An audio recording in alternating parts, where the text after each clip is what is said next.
You're listening to Wrestling Roundup on FreeFM, ArrowFM, and MPR. As always, I'm Grady, and live on Skype we got Josh. Hey. This weekend we got some big matches coming up, 5 of them in fact. We record this show before SmackDown airs, so we're going to have to do some best guess estimates about how some of these matches are going to be filled out. And let's just crack into that. You know, King of the Ring, Queen of the Ring tournaments have been running from the past few weeks. We talked last week heavily about how we thought, you know, Jey Uso, Tama Tonga, that would make a great final. And then Gunther grabbed that and booted it.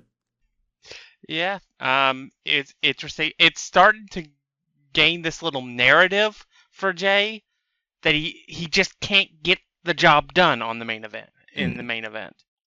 Which I think is actually going to play out better for him anyway. Because when he does do it, I think it'll mean more. It'll be like the Cody thing. Everybody said he needed to win it at 39. The right call was for him to lose at 39 and win at 40. I think it's going to be something similar to that here, and maybe a few months down the road, that's when Jey will win the World Heavyweight Championship, and it'll feel more special. I think for a man who calls himself main event Jey Uso, he has been in quite a few main events, especially through his Roman feud, and gunning for the titles, but he hasn't quite cracked winning in the main event for the most part. It seems to, as you say, be a bit of a weakness there, falling at the final hurdle, always the bridesmaid kind of thing. But, you know, I gotta count, you know, lasting 17 minutes against Gunther in the ring as a win, though. And it took a submission to beat him, not a 1, 2, 3.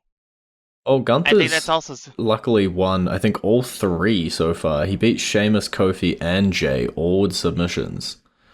I don't know if he's just decided to be a submission specialist for the sake of this tournament, but he's pulling them out left, right, and center. Yeah, and I think Gunther in the finals is it's what we expected a bit as well. It was definitely a 50-50 where it's like it's either going to be Gunther or Jey, depending on where they want to go. They decided they wanted to go with Gunther, at least out the Royal side. Yeah, it was the good bit before Jey got subbed in, and then it became maybe, and now we've just sort of gone back to plan default, Gunther making it all the way to the finals. But as you say, on the other side, the SmackDown side is not 100% set in stone at time of recording. We still have Randy Orton versus Tama Tonga to go. Yeah, I'd say there's a 95% chance that Randy wins. Simply because of the alignment situation. Although I think Gunther and Tama would probably put on a really good match, I think the best match is definitely Randy Orton versus Gunther for that final.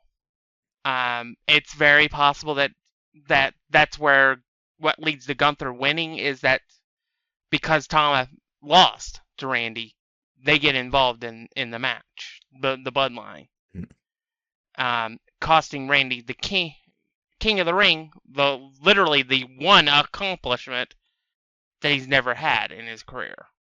Yeah, because if Randy Orton does pick up the win here and go on in the grand finals of the tournament, that would leave the bloodline suspiciously absent from this weekend's activities. And yeah, we know they're vengeful. I think my only question would be, you know, if Randy Orton is going over Tama Tonga here in the semi-final, how are we going to do that? You know, are we going to try and protect Tama because he's been, what is he, the Butcher of the Bloodline, I think has been his new nickname. Yeah, I think Tama would probably, I actually think Tama gets himself disqualified. I could see him maybe going maybe too far, or Solo tries to help and gets caught, and the referee throws the match out. So I think that's probably the likely ending. Although with Randy Orton, an RKO can come out of nowhere and it would still probably protect Tama because it is the RKO. That is true. I guess if you're going to lose against anybody in your first singles loss, Randy Orton is a solid bet for that. And I guess you kind of mentioned it there, but you do see Gunther working out with the crown at the end then? I would say probably so, but it's not a lock. Mhm. I could easily see Orton winning, because he is Randy Orton. It's almost Orton. It is almost the situation like Roman Reigns is in the match. Who do you think's going to win? Probably Roman Reigns. It's this situation. Randy Orton is in the match. He could probably win, and nobody would bat an eyelash at it. Plus, it's possible that they could do that as part of his maybe building towards him versus Cody. I do think at some point we are going to get a heel Randy Orton because we are seriously lacking on heels, especially for Cody, and they have lots of history. Yep. It would be fun to have like a SummerSlam feud between Randy Orton and Cody that could go over all that. I think and having definitely there's a money match there. Definitely an amazing feud. I think you're right. But again, Randy Orton is Randy Orton. We could just throw him in that feud without building him up, without giving him the King of the Ring, and it probably still fits. Which is now, when does the switch flick? Given Randy Orton has been dealing with the bloodline and seemingly will be in his semi-final again against Tama Tonga.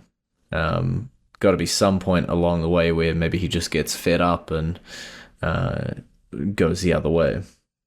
Who knows? But looking over at the Queen of the Ring, similarly, we know the Raw representative. We saw Lyra Valkyria come out on top against Io Sky in the Raw finals, just under 20 minutes. And then our last match on SmackDown, Nia Jax versus Biance Belair, thanks to a DQ from Jade Cargill, allowing Nia Jax to get through the bracket. Yeah.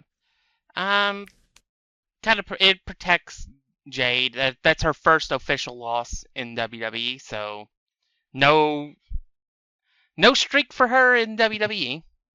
They can still say she hasn't been pinned or submitted. Yep. Yeah. Oh, and by the way, I love that a 19-minute match is how you get buried, apparently. Isn't 19 minutes more than the entire Queen of the Ring tournament last time? It's definitely longer than some matches have been. I don't know. I saw a bunch of people like but saying that Io was being buried. She's lost 2 matches in the last year. Let's slow your roll on that. Besides, this is about building stars. Obviously, you're going to want to build Lyra. I think because of where they're at here, with Lyra being the representative from Raw, I think Nia ends up being the representative from SmackDown. Mm-hmm. I think that also leads to Queen Nia Jax. Yeah. I'm trying to do some math and I'm failing here. Hold on. Keep stalling, keep vamping. Yeah. I mean, I think Bianca and Nia will have a good match. I really haven't seen much from Nia that's not been good since she's returned. I think Nia goes over, and I think this may be something that they can maybe build into her joining the bloodline as the female representative. I did the math. The Queen of the Ring tournament last year came in at 19 minutes and 35 seconds for the entirety of the tournament. So 20 seconds short. Yeah. 16 seconds. Yeah. So, buried or not, up to you. Yeah. That was a lot of math. Yeah, Bianca Belair, I think, also coming into this with a bit of a storyline injury probably also gives Jax the easy out. Um, as you said, she's been doing amazingly. She's been presented pretty well as well, taking it to Rhea Ripley in Australia, challenging for belts, doing pretty well in that main event scene, even if she isn't in the title scene. Does make the most sense for her to go over Bianca here. I think they've given us the out with Jade Cargill getting herself disqualified, the out with Bianca looking a little hurt. Seems like a nice, easy way to float Nia to the finals. And yeah, if it's Nia Jax versus Lyra, there's a very little chance that Lyra can pull this one out. I know she plays the underdog role really well, but it is Nia Jax across the way from her. Yeah, I would say I'd probably give it an 80-20. Because in WWE, anything can happen, and a fluke roll-up can happen anywhere at any time, and it is the most powerful move in the history of WWE. So, I'm not going to say it's a lock, for sure. But it is definitely more likely Nia Jax wins. And, given we've talked about both the tournaments coming to a conclusion this weekend, I'll call it roughly halfway through the show, play our entrance theme, and then we can talk about 3 championship matches that are happening this weekend as well. On the other side, our entrance theme this week is none other than Bron Breakker.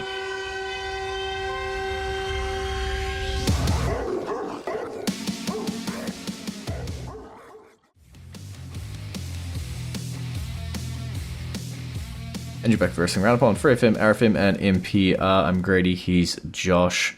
Do you want to talk about Women's World Championship, Intercontinental, or Undisputed WWE Championship first? Let's go with the women. Women's World Championship match, Becky Lynch versus Liv Morgan. Becky Lynch coming in when Rhea Ripley got injured, winning a Battle Royal, getting that spot. And Liv Morgan being busy with the Judgment Day, now being in background of segments with Dominic and Finn, definitely planting those seeds. Is she too focused on the Judgment Day, or is she going to be the right amount of focused when it comes to this match and snatch up the title? I don't know. I know Becky was supposed to go on vacation. This is very similar to another wrestler that was supposed to have gone on vacation a couple of years back when CM Punk got hurt and then won a championship. And then transitioned to MJF. So I think it probably was similar. I believe Liv Morgan walks out of this event with the championship. Yeah, I think Becky Lynch was very much a in case of glass. In case of emergency break glass kind of situation. If Liv Morgan's whole shtick is to take everything away from Rhea Ripley, just picking up the title randomly in a battle royal doesn't necessarily mean as much as winning it off of Becky Lynch at a premium live event. I think that gives you a bit more edge on it. And if Liv, my end game is that Liv has this championship when Rhea returns.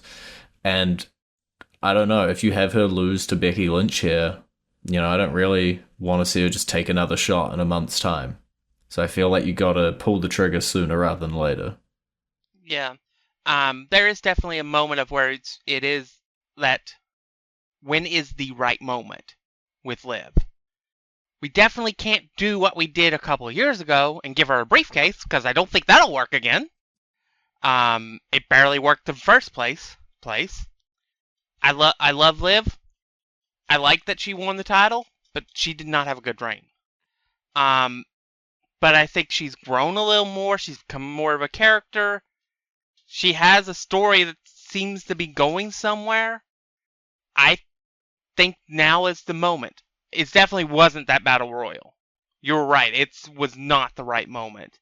Even though everybody wanted Liv to win it there. Again, it's another situation like the Cody thing. So I think they built her successfully. They've done lots of teases. having her walk out of segments in the background of segments with Dominic's bandana in her pockets, things like that, I think have all woven this story. I think Lynch, maybe gets a little too distracted because I think Judgment Day may come into play here. And I think Liv wins and takes the title, and we eventually will get a couple months from now Liv versus Rhea, with the roles reversed from what we expected it to be. Yeah, I was gonna say, if we need to even the odds because Becky and Liv aren't on the same level or whatever, Judgment Day could be a perfect way to do that. She's been convorting with them, whether it be a Dominic distraction, a Finn Balor run-in, there's plenty of stuff that you can pull off and have it probably pee off Rhea Ripley a little bit more even. You used her group to make sure that you won the championship. Yeah, I think it's Dominic. I think Dominic is the key.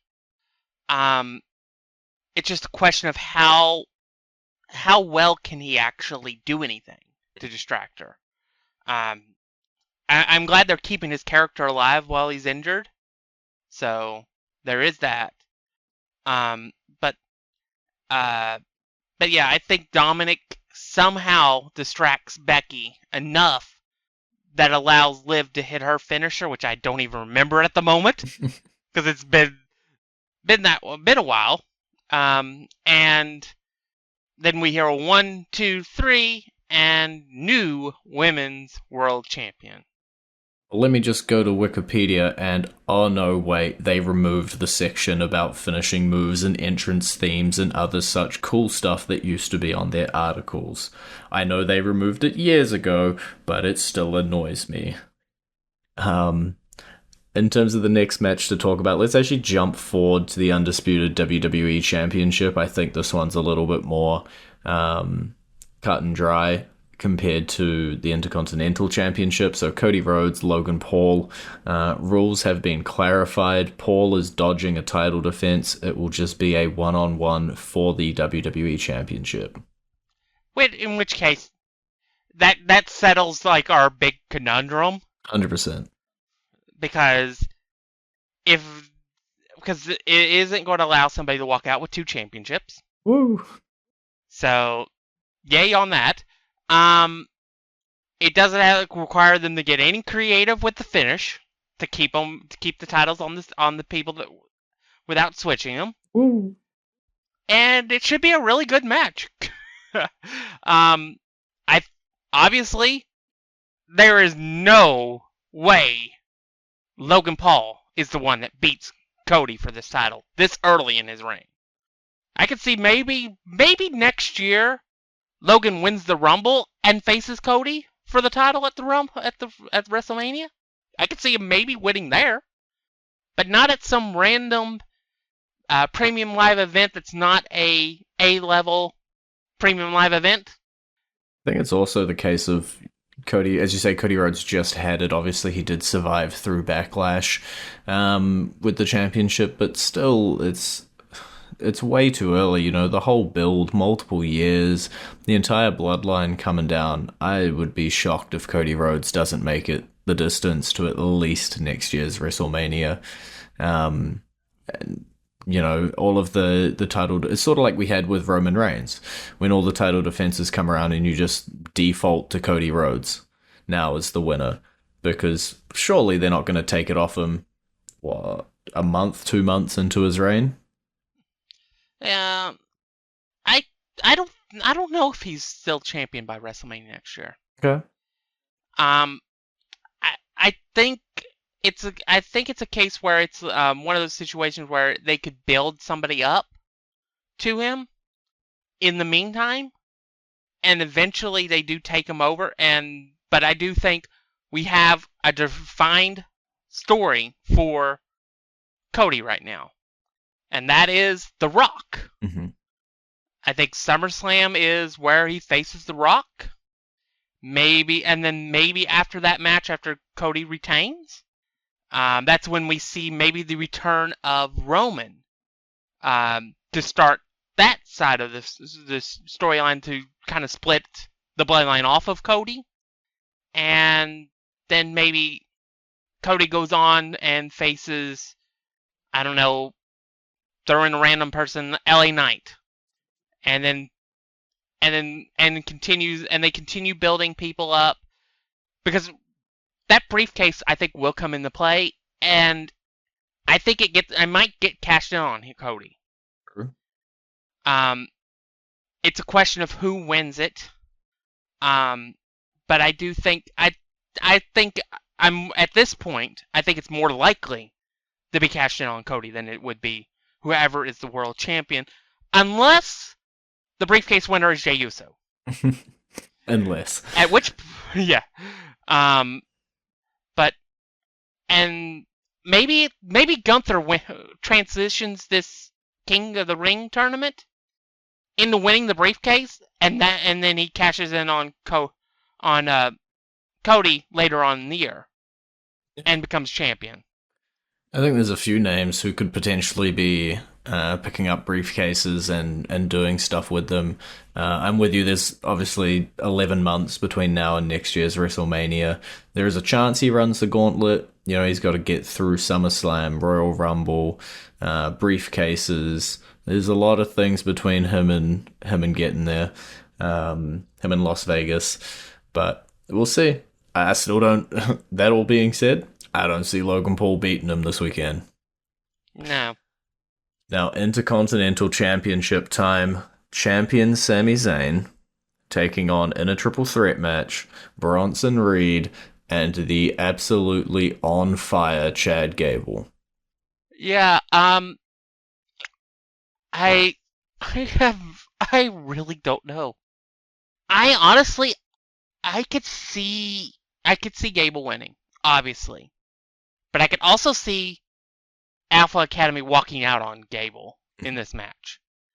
And it being enough of a distraction that allows Sammy to, steal the win. I don't think Bronson wins, but nothing about this match will surprise me. Bronson could totally walk out with the championship.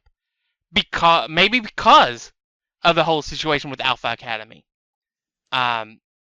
When Chad Gable has the match won, and then he gets distracted with Alpha Academy berating them or something, and then turns around and Bronson Reed absolutely pancakes him. Yeah, for me, Bronson Reed's kind of like the extra piece of the puzzle. Obviously, Chad Gable chasing the Intercontinental Championship has been one of the storylines. Chad Gable turning on Sami Zayn is one of the storylines. And now we've got Bronson Reed standing in there in a triple threat. It really reads as his spot is to take a pinfall. I think his spot is actually to not be involved in the finish. Okay. I think he will. They'll protect him from that standpoint, and I think in the end it'll be either Sammy pins Chad because of, like I said, Alpha Academy, or Chad pins Sammy and wins the title. And I think with everything we've seen on Raw recently, with him berating Alpha Academy at every possible chance that he's gotten, and because I think he'll get even more obnoxious if he actually wins the title, I want to see it. I want to see them go full-blown heel Chad Gable. And then we'll have to see where they would go from there, but I think I'm fine with Sammy being a transitional champion. It gave him a moment with the singles title, and they didn't have to do some crazy story to try to get Gunther versus Chad again. I do. It's hard because Chad Gable's next storyline, as you say, is very clear. You know, right? Alpha Academy, being on the receiving end of so many things. He's hanging out with the Creed brothers. the storyline is there. Will the title be involved? Will it not be involved? We'll find out after this weekend, I guess. From a personal standpoint, I'm with you. Let's strap Chad Gable, and let's have him be an absolute word I can't say on the radio. Sami Zayn won't be hurt. Bronson's here for some fun. And yeah, change a couple titles this weekend. But that is all we have time for. It's been great talking to you. Bye-bye. You can visit our Facebook page, facebook.com/wrestling R&D up, or our Twitter page, twitter.com/wrestling R&D up, or our YouTube page, youtube.com/wrestling RND up. And we will catch you next week with all the results from this weekend.